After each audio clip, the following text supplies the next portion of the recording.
Welcome to the Scaling Tech Podcast, the podcast for leaders of software development teams.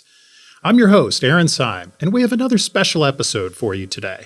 In our previous episode, number 44, we talked about contract software development in Europe, and I spoke with a couple of companies based in the Czech Republic, Ukraine, and with team members around Europe. We talked about a variety of topics, including what U.S. companies need to consider when working with remote teams based in Europe. Welcome to the Scaling Tech Podcast, where we help you manage your growing engineering team. Through expert interviews, we help you navigate the challenges of leading, hiring, growing, and nurturing your tech team to deliver the value your customers demand. Brought to you by AgilityFeat.com, experts in staffing engineering teams in Latin America for clients globally. Today we're going to talk about nearshoring in Latin America. The term nearshoring refers to working with teams in your same or similar time zones. For U.S. or Canadian technology companies, that typically means working with software developers who are based in Latin America or the Caribbean. At my company, AgilityFeat, we've been helping U.S. companies work with software developers in Latin America since 2010. And I'll share some of our expertise in this episode, but I'm also bringing in other guests from other companies to make sure you hear from more than just our team.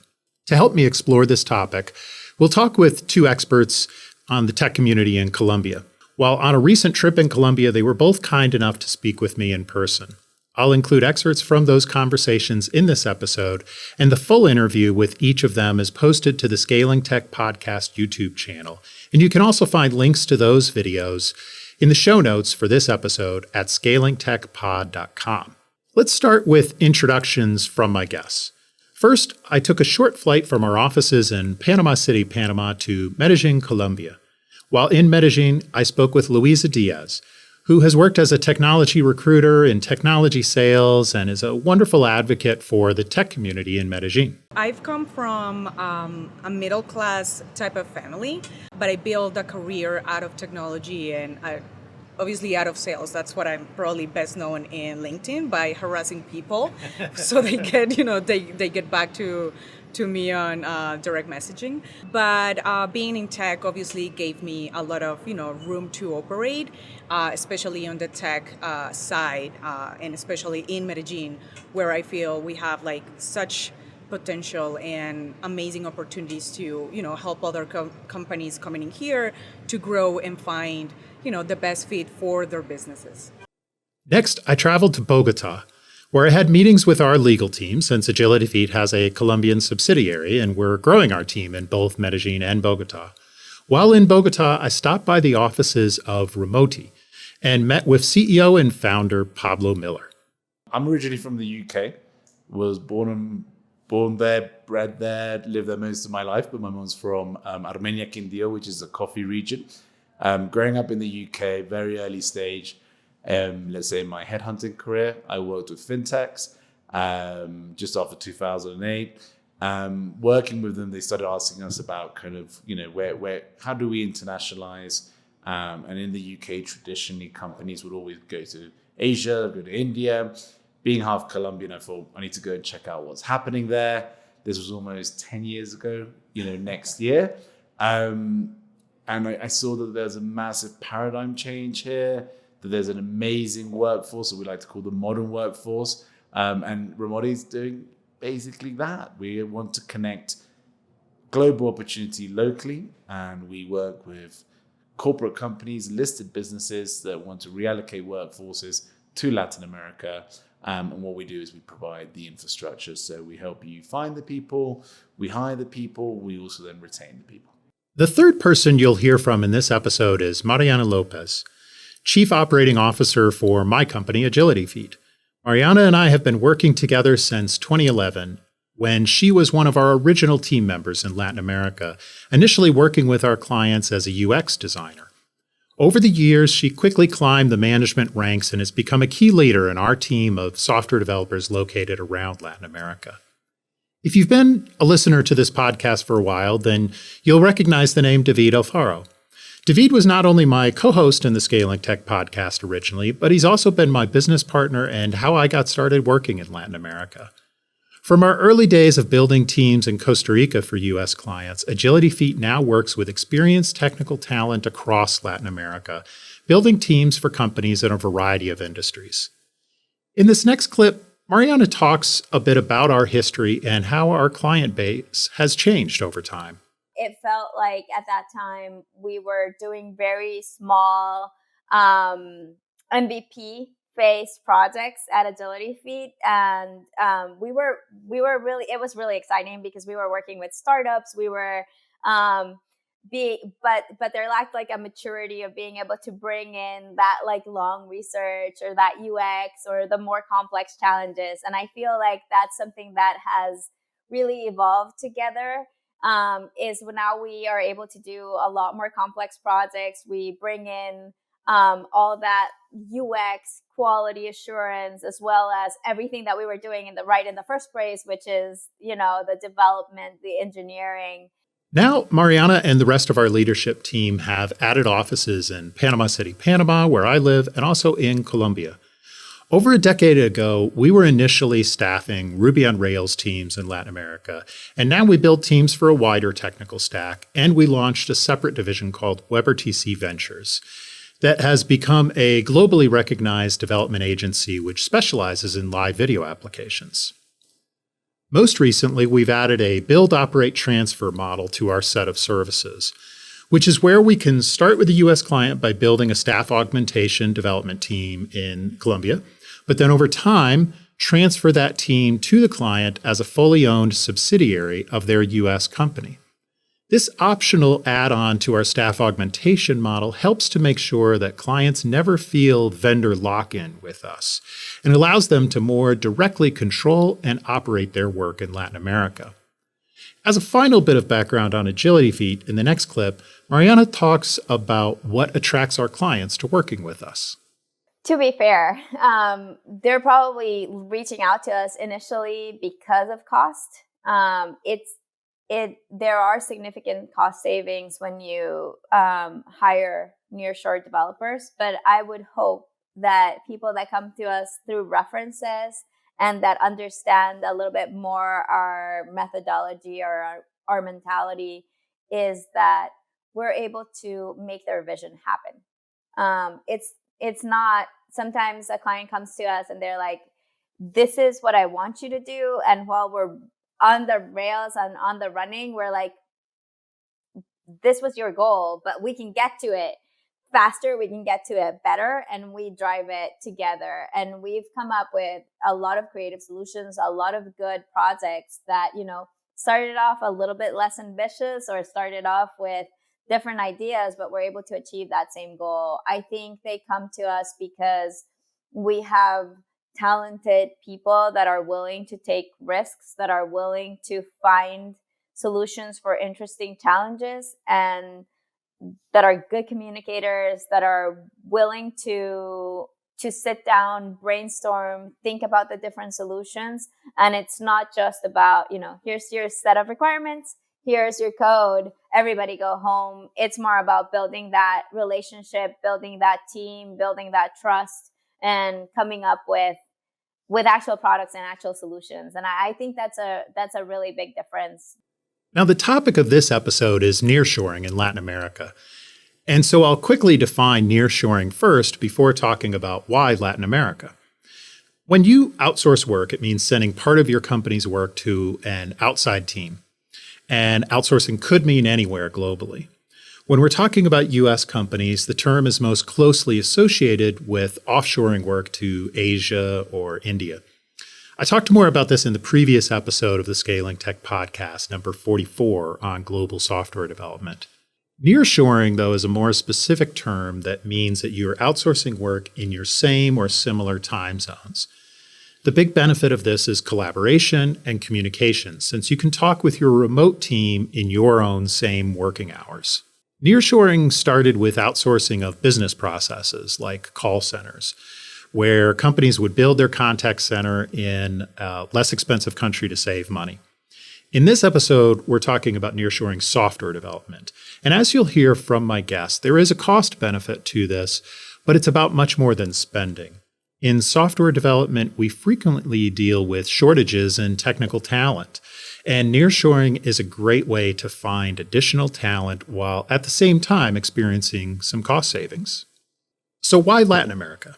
For U.S. or Canadian companies, the obvious place to nearshore is in Latin America and the Caribbean. Even a team in eastern Brazil still partially overlaps their workday with a company on the west coast of California. And much of Latin America sits squarely in the middle of U.S. time zones. My guests in this episode will talk about Colombia in particular, but these concepts apply to wherever your team is based in Latin America, and all of my guests have worked with technical teams throughout the hemisphere. As Pablo discusses in this next clip, U.S. companies are looking to Latin America not just because of the time zone benefits, but also because they want to find additional talent and retain that talent. A lot of our clients now, they already have, let's say, outsourced teams in Asia or in that time zone, and they want to bring it back closer to their time zone. So the first answer to you is, why do people look at Latin America? It's number one, time zone. I think we're 1 hour difference to New York, 3 hour difference to California. Secondly, it's that, people here are ultimately, if you provide good conditions, a good career development plan, Latinos are very, very loyal people. So if we look at kind of what's happened in the United States, the war on talent, graduates, moving every 1 or 2 years, the Gen Zs, the millennials, if you don't give them a promotion after day 2, they're going to leave, or a salary increase, or a vice president title. So really it's about kind of that retention piece here, that if clients do come here, people stay. Number 3, they come here because the technical skill set is very good. So outsourcing is not something that's just come up with all these sexy HR tech companies that have started the last 5 years. This has been around. I'm sure you've seen it for many years. But ultimately, the level of talent here, having just in Bogota alone, we have over 200,000, let's say, mid to senior devs at the moment.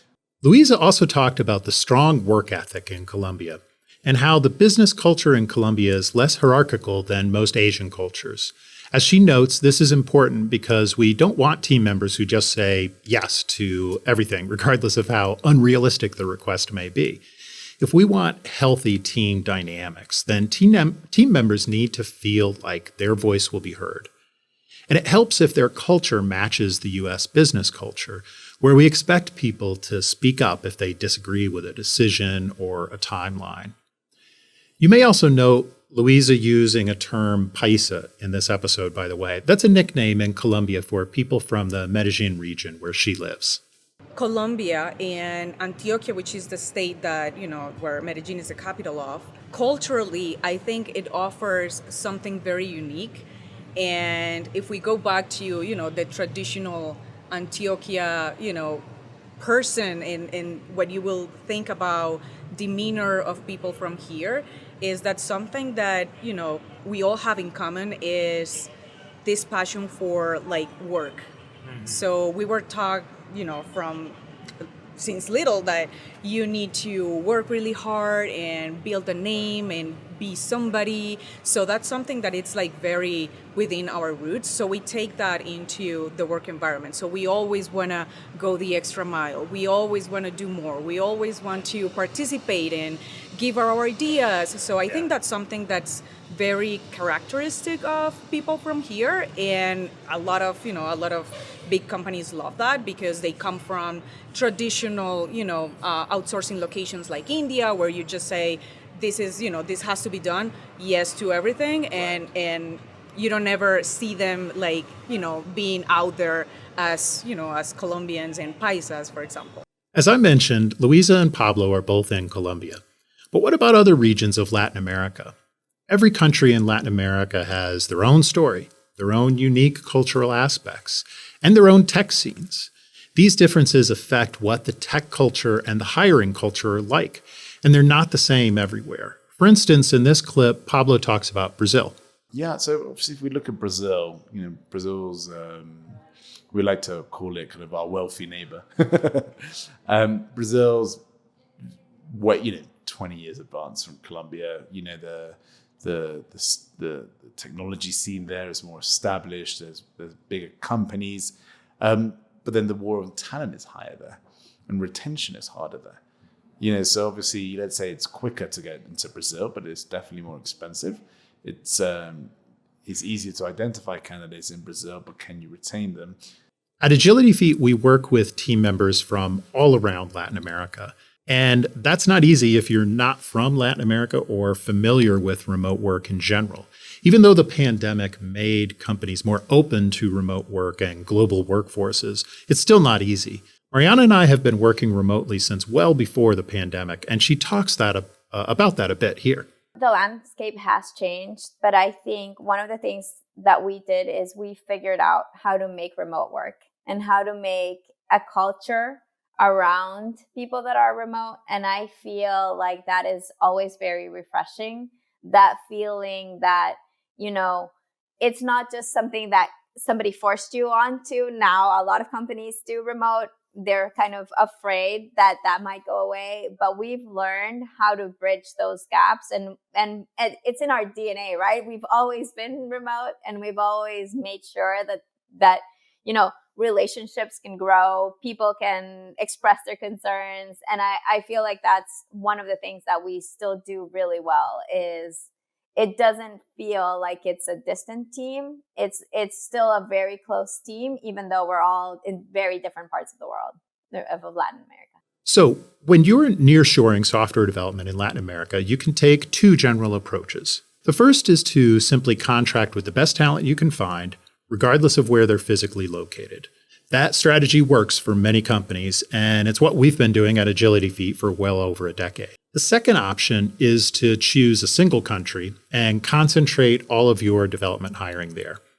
If it's important to your company culture that it's easy to visit everyone in person or to have them be able to work together in an office at least part of the time, then you need to decide on a single country in Latin America. This is also beneficial if you work in an industry with extra security and privacy regulations where you need to be able to more closely control where your team works, what networks they work on, and the computers that they use for their work. For example, at AgilityFeat, we decided to first open an office in Panama City, Panama in 2019. This office focused on our QA and testing efforts for our clients because we wanted to have a single location for that team where they could go into an office together and easily share mobile devices between them for application testing. That's what that office is still doing today, but now we also have an office in Colombia, and we focus our hiring in Colombia when we work with clients for whom it's important that their team is in a single location. We also focus on Colombia when working with clients who might want to take advantage of the build, operate, transfer model that I mentioned earlier, where we eventually transfer our team into a subsidiary owned by the client. So let's talk more about what makes Colombia attractive in particular. Even if you don't choose Colombia for your nearshore software development team, this will give you ideas on how to select the region that you work in. I like to think about Colombia as the greatest satellite location if you want to bring together like the two continents. So if you think about it, like we are right in the equator. Right. So we kind of like help connect distributed teams all over the region. So if you have teams, for example, in Mexico, and then you have people in Argentina as well, then Colombia makes sense. It helps your operation kind of like, communicate better. So I love the fact that we have not only the time zone advantage, but I think geographically we are privileged. Luisa shared with us a number of reasons why a U.S. company should consider Colombia. Colombia is actually one of the most business-friendly countries in the region. And that means that you will have a lot of, government support, for specific industries. Tech is one that receives a lot of like tax incentives and things around that nature. So it makes it easy for somebody that wants to, create a startup here or like build product or like do some investment because it really, it's really friendly. I think another one that I can think of is even though we have a smaller economy than, like if you compared us with Argentina and Brazil, I think Colombia offers a wide range of not only like industry expertise, but also reassurance that it is going to be like a economically stable country, politically stable, even though, we have had our, ups and downs, but I think we are very stable right now. So that's also something that, really helps, decision-making processes for, executives and people thinking on like opening something here. Another good reason to consider Colombia is simply the size of the technical talent pool in general. As Pablo mentioned earlier, there are over 200,000 mid to senior level software developers in Colombia. In addition, Colombia is coming out of a particularly strong growth phase, which means that there are more developers available to be hired than in the recent past. Fortunately, Colombia was in a bit of a tech bubble. So let's say before, the United States had all those issues with regional banks imploding. We had issues with, let's say, interest rates. There's a lot of VC money here. SoftBank had an $8 billion LATAM fund. Several of that was deployed in Colombia. So as we saw, a lot of companies receive funding. They grew their teams, but they weren't able to get a Series B or Series C. So what this means is for kind of well-established US firms that want to come here now and establish a serious business, a serious team, there is a large talent pool available of local Colombia talent, which is obviously great for you guys. So great for the ecosystem, bad for the entrepreneurial local startup scene. Of course, even within Colombia, there are different regions. Bogota is the largest city, and Medellin also has a large tech community and strong infrastructure. And so typically you would choose to locate in one of those cities, but you could still hire developers remotely from anywhere in the country. For instance, AgilityFeat's Colombia subsidiary is officially located in Bogota, and our operations manager is in Bogota. But we recruit developers in Medellin also, and we can work with someone from elsewhere in the country. In this next clip, Luisa talks about the growth of the technical community in Medellin in particular. Medellin specifically has been growing as a tech hub for the past decade pretty much. So we come from understanding systems engineer as the person would, that would clean your equipment, and install a software, to having, people here producing great technology and developing great platforms for all sorts of industries. So Medellin specifically has a vibrant market for startups specifically, but also big companies have landed here. Take, for example, Accenture, IBM, Globant. They have hired tons of developers throughout the years, and they continue growing. So I think it's a market that is only going to grow thanks to, entrepreneurs and companies that are seeing Medellin and Colombia in general as a great spot to land and expand to the whole region. Like most countries, Colombia has a complicated history. Unfortunately, Colombia is still very strongly associated with drug violence, Pablo Escobar, and a long-running civil war in the last century that ravaged the country. Colombia has changed dramatically in the last 20 years, but scars do remain, and these painful parts of Colombian history have been dramatized and sadly even romanticized in film and pop culture. Luisa very generously shared with us her perspective as someone who grew up in the Medellin region during those tumultuous years. And also, when she lived in the U.S. for a while as a young adult, it also affected how people saw her as a Colombian. Luisa talked about how much the country has changed since then. It's day to night to say something about that change. I really want to be candid on this topic because it's something that Medellin, obviously, we built our fame, right?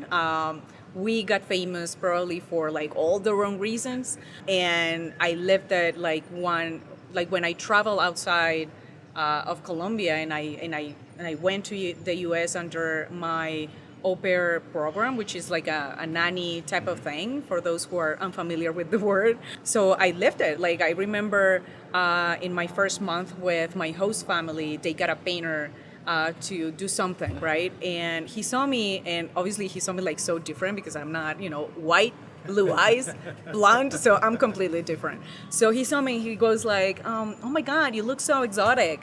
And I'm like, cool, I guess. And then he goes on and asks me, where are you from? And I was like, I'm from Colombia. And he was like, oh, so you're cousins with Pablo and, cocaine. And I was like, man. So that moment, like, really did something to my brain. Yeah. And now, even though I lived through, part of those years, I have, like, memories as a child, like going to the balcony and have, and seeing people, like, dead on the street, to go out to Medellin and just witness, like, such a different thing. Like, it's so vibrant. Like, everyone wants to be here. Everyone wants to do business here. Everyone wants to do something with a Colombian.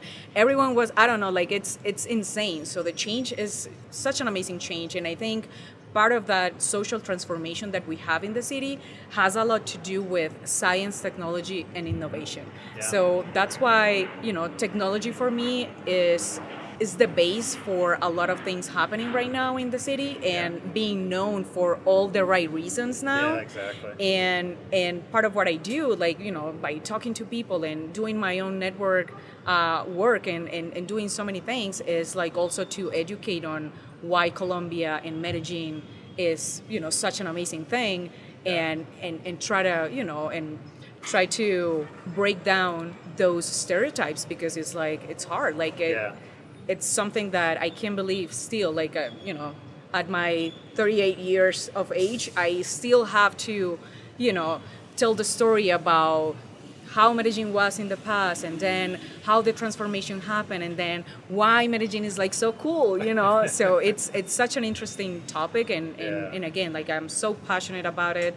I'm such a big advocate for my city, for my country, and I just, I just love when people like you, like other, business owners, they come in here and they see all the amazing things, and they go back to their countries and they tell the story, oh my God, I had the best time in Medellin, and then suddenly this person brought 10 people more, and then, it's like it's a viral loop, if you think about it. Right. So now we are now having problems. I think those are good problems to have, which is like, the rent is increasing, or like, things around that nature, but all for good reasons. So that's kind of like makes me really happy. Medellin is a wonderful example to me of how global software development and the global economy can change things for the better. When we work as international teams, there are business benefits as well as cultural benefits, since we get to know people from different cultures and countries. But the most positive thing that the global economy can do is to help lift a region out of poverty and violence and provide career opportunities that give people a more hopeful future. Pablo may have grown up in the UK, as you can tell from his accent, but his family ties to Colombia are deep. He has also seen how much Colombia has changed, and he talked about how much the lifestyle has improved in Colombia in his lifetime. For example, the first thing is it's just safety. Colombia is still Colombia. However, you can see from my office, the houses there for $4 million. There's flats, for several hundreds of thousands of dollars. So the price of real estate here has obviously gone up, because it just shows the kind of the type of people with certain incomes that live here. So with that, it means that, you're not just, you're not living in the Wild West, as a lot of people think we are. Number two, if you're, let's say that stage of your life, you've got children, the local schools here are very good. You're able to have your children to study IB, the international, I can't remember the name, but exactly. Yeah. And the teachers from the UK, they're from the US. So that means that if you're living here, your children, the quality of the education is as good as the US, and their ability to get into a good Ivy League school it's there as well. In terms of, quality of life, I've just come back from the coffee region. It took me half an hour to get there. The flight cost me $50. So for me, being brought up in the UK, the fact that I can go coffee picking on the weekend is just amazing. Also, you're an hour away from the Caribbean. That means that on the weekends you can, go and sit in Cartagena, eat amazing food. It's just naturally a culture-rich city, with everything that you can see there. And most importantly, Colombians are just very happy people. When you talk to people, they say good morning to you. They'll do whatever it takes to make you feel good. So the quality of life here is very good. The improved lifestyle and economy in Colombia are partly due to the growth of the tech industry there. And that can be seen in how many big U.S. tech companies have an office in Bogota or Medellin. This has paved the way for others to start operations in Colombia too for their technology business, as Pablo further discussed with me. I like to say that Colombia and South America, they're ready for business. We've had such a horrid history. We've really struggled, but we've reached a stage now that, let's say, this generation, it's kind of past them now. Colombia is a cool place. As cheesy as it sounds, the only risk is wanting to stay. So really that workforce, they're well-traveled, they've got friends from outside, they understand technology, they speak great English, they're ready to work for ambitious businesses. So really what we're seeing here is that as US companies are now understanding the benefits of Latin America, they are turning off teams in Asia. They are turning off teams in that time zone, and they're looking to build it closer to home. The world we live in today contains many hopeful stories like Colombia, but it also contains many ongoing tragedies and conflicts. As my guest talked about in the previous episode of the Scaling Tech podcast, the war in Ukraine has disrupted the global IT workforce, and other conflicts in the Middle East are destabilizing the global economy in general. Sadly, we have to be aware of the possibility of geopolitical conflict anywhere in the world. Even life in the U.S. has felt much less stable than it did when I was younger. These are all important reasons to consider a global workforce for your tech company. The pandemic showed us that having your whole team in a single office is not always possible, nor is it required for productive work. And the other global conflicts and natural disasters of recent years have shown that having all of your operations based in a single city may not be advisable either. The geographic and economic diversity of Latin America offers an opportunity for U.S. companies to address some of those risks while also seeing cost savings. And on that note, let's talk more about cost savings and quality in Latin America. My various guests all talked about how you can achieve cost savings in Latin America, but it's not the only consideration. In fact, even within the same team, you might not see the same type of cost savings on each individual. The big lesson of global outsourcing is that you have to strike a balance between cost savings and strong talent that will deliver high-quality work. My colleague Mariana talked about this in the context of how we attract talent to our team at AgilityFeat. Definitely. There's several things, I think. We're competitive in terms of salary, which is also great. We are also, I think, we present them with interesting challenges.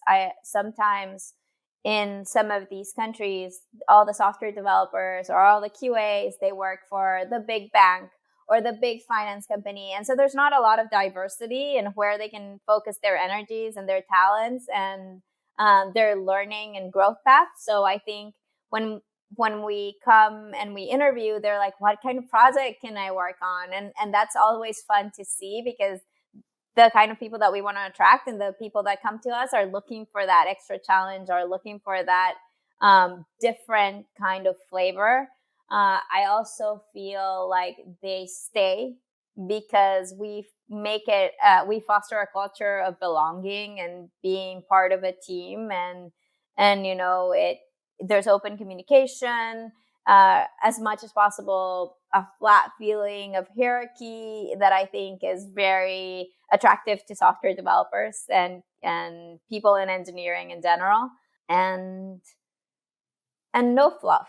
I would say it's not about the pizza parties, but more about the big things. My work is nice and I come to it and I can do interesting and fun things and I'm well compensated for it. Luisa also talked about the importance of blending senior and junior talent in your team. A trend that I see a lot, especially when I was selling staff augmentation services, a lot of companies, they wanted to only hire senior engineers and they forgot about the juniors because they don't have the time to train them and So what companies the one that I was working for and many others were doing at that time was okay, so let's start turning our eyes to junior people so we can start training them and getting them ready so we can start complementing those senior teams with a little bit more of a fresh talent and people with ideas and crazy experiments in their heads. So that's another approach. Pablo framed this cost conversation as a rebalancing of workforces across borders. I liked his perspective on how this feeds into not only a career path for young technical talent, but also what he described as the Colombian dream. We like to work with clients that don't think, okay, we're going to build a team in LATAM and this is a cheaper workforce, them and us, but it's more about, let's say, rebalancing workforce across borders. So for the senior folks, they should most certainly be paid something similar to what they're being, their colleagues in the US are. But let's say for that layer underneath, that is where there is salary arbitrage. That is where clients can save money and build a career development plan so that the younger developers can see that as they grow up in that organization, they can ultimately achieve what we call the Colombian dream, which is, ability to earn in US dollars, ability to have similar income to people in the US, but actually stay in Colombia, where the families are, where their own culture is. And, socially speaking, that's fantastic because you're building a new society here. Finally, on the topic of cost, Mariana talked about how price-based thinking is the most common mistake that companies make. And in our work at AgilityFeat, we have actually seen clients who initially rejected us as too expensive, but they then came back to us after failed attempts to deliver high-quality software with a lower-cost offshoring firm. One of the most common mistakes the clients make is thinking that all nearshoring firms are the same and thinking like, oh, I'll just go to the one that offers, the best rate, and they often come back. And I love that. We've had some of those experiences. I'm so sorry for the clients that came back and they're like, this is unusable. I need you to start again, or can you fix this for us? And we are like, yes, we can, and we will. And we sometimes have to say like, hey, no, we have to start over. And it's sort of that feeling of like thinking that just because the model works and they've seen it work, sometimes it will work for them if it's not mindful. Like I said in the beginning, when we meet with a client, we try to understand what they like, what they don't like, what are the kind of talent that they need, and we try to push it forward. And sometimes when you think of like staff augment, you're like, it's just the person that I got. But often behind the scenes, it's the little Slack messages from me that are like to my team members, hey, remember, we want you to be prepared for demo. We want you to do this, and some sort of some guidance that we do behind the scenes, additional resources that they have, like trainings or templates that we use. And that often sometimes is behind the scenes to the client, but it makes all the difference. High-quality communication skills and high-quality education are a must for Agile teams and for international collaboration.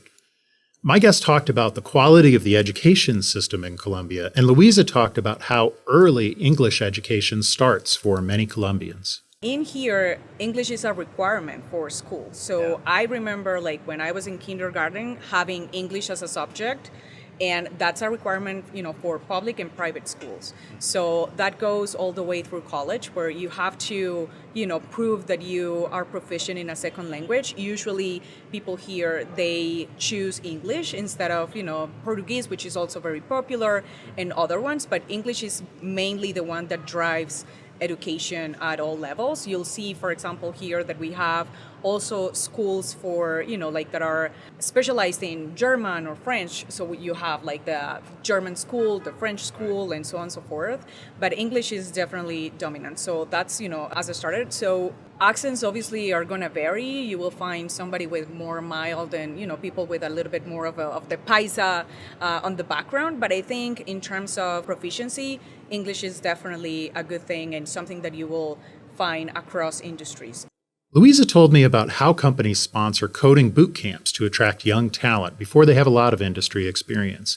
She also talked about how many of the universities encourage internships, and so even a young graduate can offer relevant experience. Colombia is home to really good universities, like world-class university, I will dare to say. One example is, for example, Andes University, Javeriana, AgilityFeat, which is here, University of Antioquia, the National University as well. I think those are great examples, and all of them have I wouldn't say different approach, but a very specific approach to tech.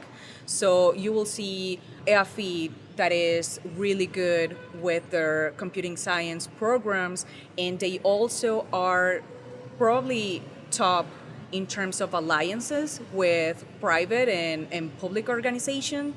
So they allow students, or they open the doors to students like early in their in their majors, like while they are studying, to expose themselves to like corporate environments and like participate in research and innovation projects. So AFIT is such a great example because they really cover not only the education piece, but they also help connect the students with great internship opportunities. They are very well connected with companies doing or providing staff augmentation services or like product development services. So this young generation have early access to like newest technologies, great projects, and obviously companies from the US. Yeah. So I think, it definitely, the approach varies from university to university, but just to give you a couple of examples. Pablo also highlighted the importance of the internship programs in Colombia. Here in Colombia, they have an amazing scheme that before you graduate, you actually have to go and work in a local company, and you have to be treated as a normal employee. So this means that a lot of these computer science grads, they're able to, have a year working either for a big corporate or software house, working with senior devs that can tell them kind of what good looks like. Okay, so you've found your tech team in Latin America. What are some best practices for working with them? We have a lot of experience in this at AgilityFeat, and so Mariana shared how important we believe proactive communication skills are. The most important thing is understanding if a developer will fit into the culture. And when you're talking about building a team, you're talking about understanding what that client likes and understanding what we like, right? And sometimes those are not the same things, and that's fine because that's great. You can find the right person for the right team. And so I think that that's the most important. I would say there are some things that across our clients we look for in our developers and our team members because they make a difference. So I think one of the most important things is communication. You would tend to find that with the projects that we work on, they are fast-paced, they're challenging, you hit blockers, they're collaborative. And if there's somebody that is just waiting for the Scrum Master or the project owner to say like, oh, hey, it looks like you're having trouble, or it looks like you're having issues, or you don't have any tickets assigned, it's not going to work, right? Those people very, very quickly don't make it in our team. We have to have somebody that's like communicating, that's like telling us what are we missing as a team. We're stronger for that, and that's something that I look for in everybody that joins the team. And I also feel like with different time zones, with remote, if you're not able to have good conversations, written conversations, and spoken conversations, it just doesn't work. I think that's our first and main and most important filter.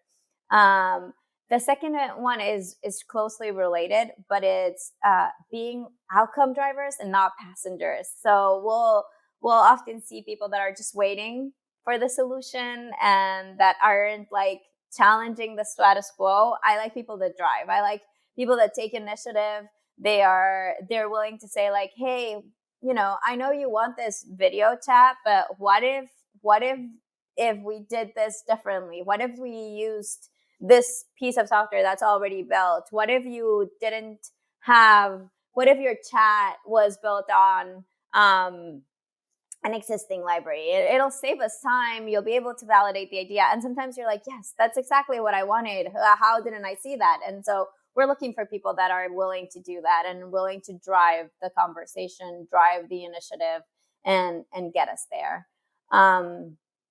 I also think that we are looking for team members. We're not looking for resources. I think that that's so important. You you'll find a lot of software firms that will say like, oh, don't worry about it. We'll take care of everything. You won't even notice we're here. We're just gonna punch out the work.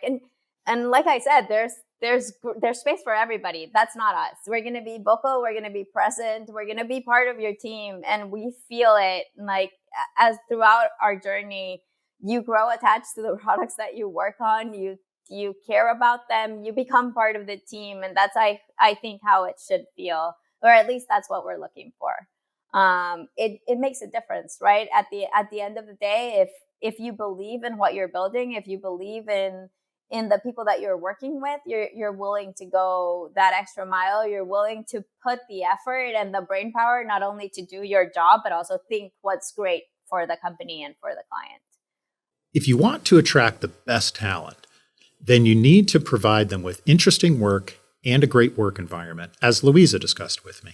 What's moving the needle with engineers right now is the quality of your projects and your vision of like how this person comes in and play a key role in your product vision. So Right. more about the long term and offering exciting projects and, like working for dynamic companies, like the whole AI, Gen AI and everything Right. in between. So I think today, the scale is like leaning more towards that type of recruitment style. So coming in with strong projects, great technology, a good team to be around.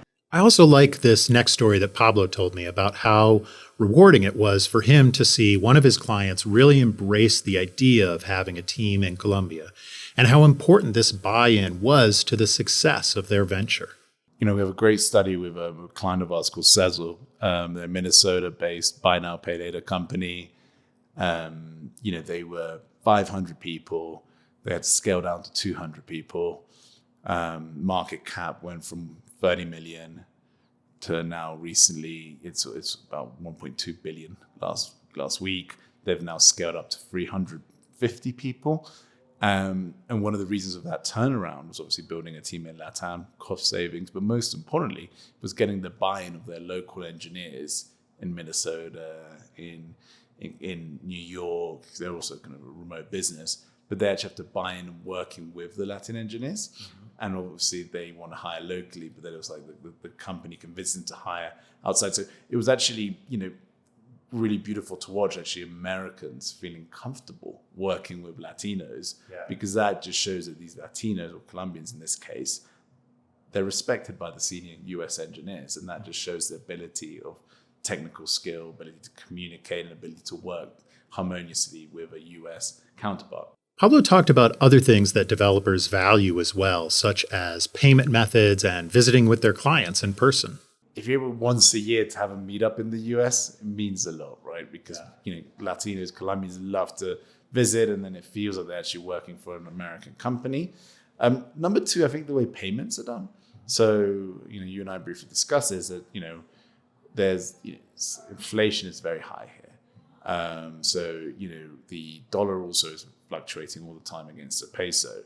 So if you're earning in dollars here or earning in pesos, there needs to be a way that you can safeguard that. So what companies need to do is have the ability to have, let's say, folks to be paid in US dollars, but then to be also paid in local currency. So they can, let's say, day-to-day expenditure, they have that in pesos, but if they're able to then have US dollars saved up for, for their retirement, etc., it's a key thing for retention here. As we wrap up today's episode about nearshoring software development in Latin America, I hope that you have come away with inspiration from our guests on where and how to build your team in Latin America. We talked a lot about Colombia in particular, but the advice you've heard in this episode today applies elsewhere too. We also mainly discuss software developers as a job title, but I want to emphasize that you can find any type of technical team role in Latin America for your U.S. company. The combination of tech experience, English skills, and proximity mean that you can recruit for UX and UI designers, product managers, software developers, test engineers, and DevOps roles, as well as marketing, sales, customer support, and other adjacent roles. Our team at AgilityFeat hails from all around Latin America, and as Mariana discusses, one thing that unites us is a passion for building great software. we really like building good quality software. That's the difference. You will receive pushback if you have ideas that are not great. But we will be passionate about building great quality products. On a personal note, this next quote from Pablo really resonated with me. Like him, what has always motivated me about our work at AgilityFeat is how we can help software developers around Latin America become a part of the global economy, and how our U.S. clients also benefit from the wider perspective that they gain when working with a team in Latin America. It's a simple thing that one person's spending is another person's income, and as crass as it sounds, if we're able to bring more jobs, put money into people's hands, it's just simply going to help the economy. And I've got an unusual background that I'm extremely English. My English grandfather taught at Cambridge University. My Colombian grandfather was an electrical engineer in the coffee region here. Part of my mission and what gets me out of bed is I simply want to just introduce people to this wonderful country. But most importantly, it's like we can help US companies turn around with efficiency, with people. And that's what gets out of bed every morning. Thank you to Pablo for those words. That's what gets me out of bed in the morning too. And thanks to Luisa and Mariana for their time sharing their expertise with me in this episode also. To see my full conversations with each of them and to learn more about their companies, check out the show notes for this episode at scalingtechpod.com. You'll find links to their full interviews on YouTube. And of course, you can learn more about our services at AgilityFeat by visiting agilityfeat.com. So thank you for joining me for this special episode of the Scaling Tech Podcast. This wraps up our series on global software development, and our next episodes will be with guests on other topics that are relevant to your work as an engineering manager. So make sure to subscribe to the Scaling Tech Podcast on YouTube, Spotify, Apple Podcasts, or wherever you're listening to this episode.